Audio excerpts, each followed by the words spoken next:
The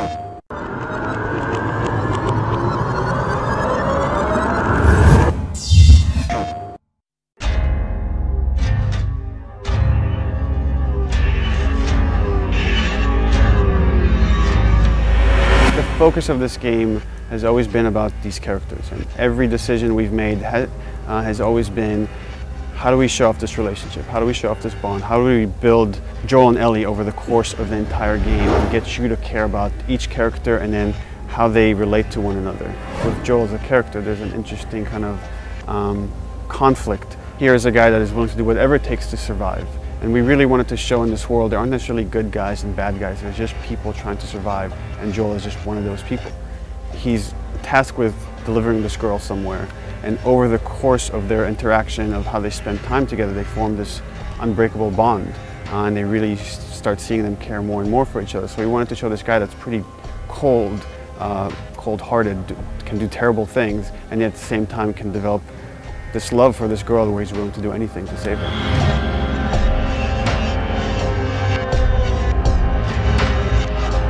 Well, it all started when we saw a documentary about this fungus called the cordyceps. And the way that fungus works is it infects different species of insects. The fungus develops inside them, burrows its way into its mind, and take control, essentially, of the insect. What if this thing jumped species and infected people? And that was the earliest inspiration. And so that was a really beautiful jumping off point to us, because we thought we could do something unique. It wasn't just your typical ambling zombie sort of thing, but we can actually have some science behind it and ground these things. And we don't want to just make the typical like ghoul. We want to actually bring the fact that this is a suffering human being, that actually, like, if you and I were caught by this, then that's a traumatic experience. And then put yourself in Joel, Tess, and Ellie's shoes, and it's like, this is the last thing that we want to happen. These two stages, these two classes of infected that you're seeing, there's the runners. And they still have a bit of vision, so they could kind of see you if you're moving around. You have to kind of watch out where they're looking. When you're dealing with something that can see you, it's much different than something that is stage 3 of the infection, or what they call the clickers, which is using echolocation, a form of echolocation.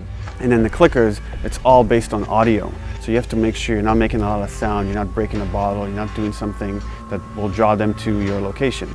On a psychological level as a player, it kind of invests me in trying to see, like, what's behind that bush, what's around that corner, you know, and we can play with darkness and light in there and the sounds, etc. So we really want to, like, not only beautify it and say, like, oh, this is really gorgeous, but at the same time, like, kind of like add that suspense in there.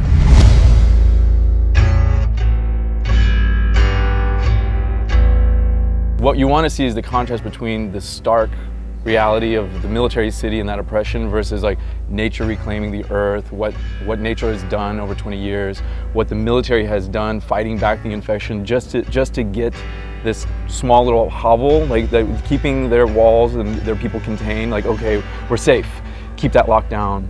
You're in the city, and it's, in a way, you're surrounded by death. There's no one there, it's locations you're familiar with and that should be filled with people, should be filled with life, and they're empty. First of all, it's beautiful and creepy. Like, it's one of those, like, weird, like, nature's pretty amazing kind of things. So there's that kind of darkness there, but at the same time, there's this beauty to it, whereas nature is reclaiming the earth and you're seeing all these trees and you're really drawn to explore it. And then you're also seeing the world through Joel's eyes, who's just a survivor. How am I going to get from point A to point B?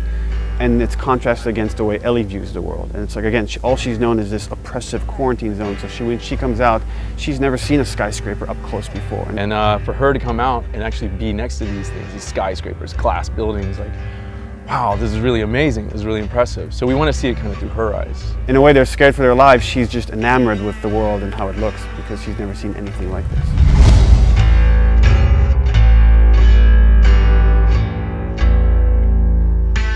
I'm sweating and I'm actually enjoying, and I know how to play these things, and every single time a new emergent situation, like, exposes itself.